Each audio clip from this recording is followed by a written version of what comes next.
नमस्कार। चलिए आज बात करते हैं चैत्र नवरात्रि 2026 की।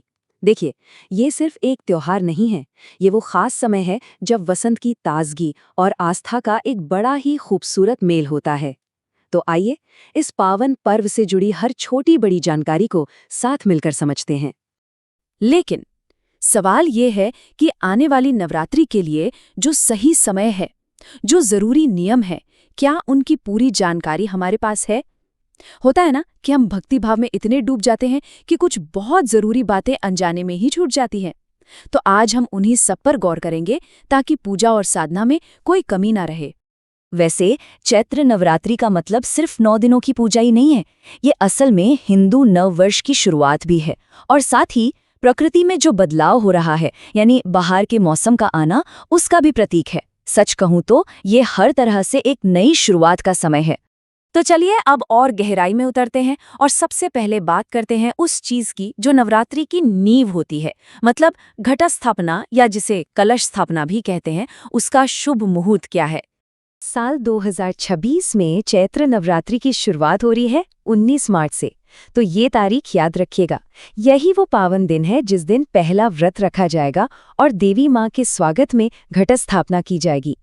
अब जरा पंचांग पर नजर डालें तो प्रतिपदा तिथि 18 मार्च की रात 11:39 पर शुरू हो जाएगी और 19 मार्च की रात 8:58 तक रहेगी।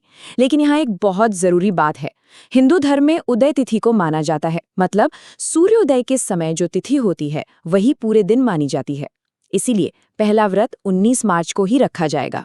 वैसे तो घट स्थापना के लिए दिन में कई अच्छे मुहूर्त होते हैं, पर जो सबसे शुभ समय है वो सुबह का ही माना जाता है। कहते हैं ना कि सही मुहूर्त में की गई कलश स्थापना से पूजा का पूरा फल मिलता है और घर में सकारात्मक ऊर्जा आती है। तो देखिए, हमारे पास दो बहुत ही शुभ मुहूर्त हैं। पहला और सबसे बढ़िया मुहूर्त है सुबह 6:25 से 7:41 तक का।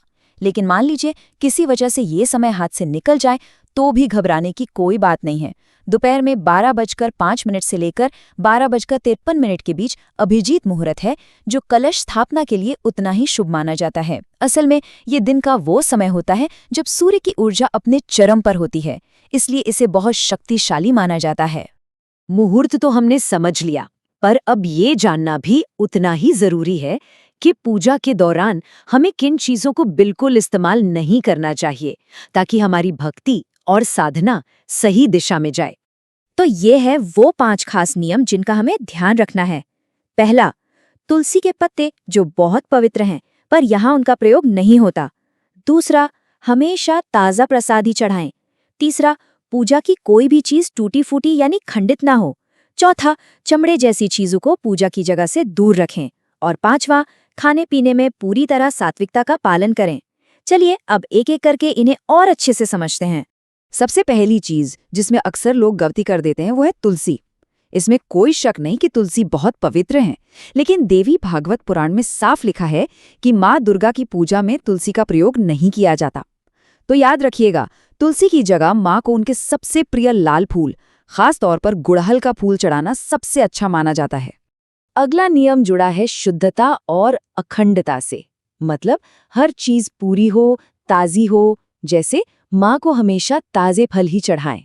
ऐसे फूल कभी ना चढ़ाएं जिन्हें किसी ने सूंघ लिया हो। और हाँ, मदार यानी आग के फूल भी माँ दुर्गा की पूजा में इस्तेमाल नहीं होते। आखिर में पूजा के बर्तन, ये बहुत जरूरी है कि आपका कलश हो या दिया वो कहीं से भी टूटा या चटका हुआ न हो। पूजा की सामग्री के अलावा हमारा अपना आचरण और घर का माहौल भी बहुत मायने रखता है। तो अब बात करते हैं कि इन 9 दिनों में शुद्धता और सात्विकता कैसे बनाए रखें।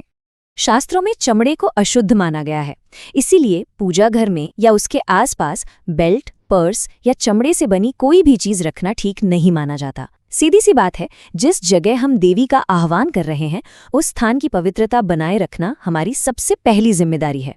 और आखिर में बात करते हैं भोजन की।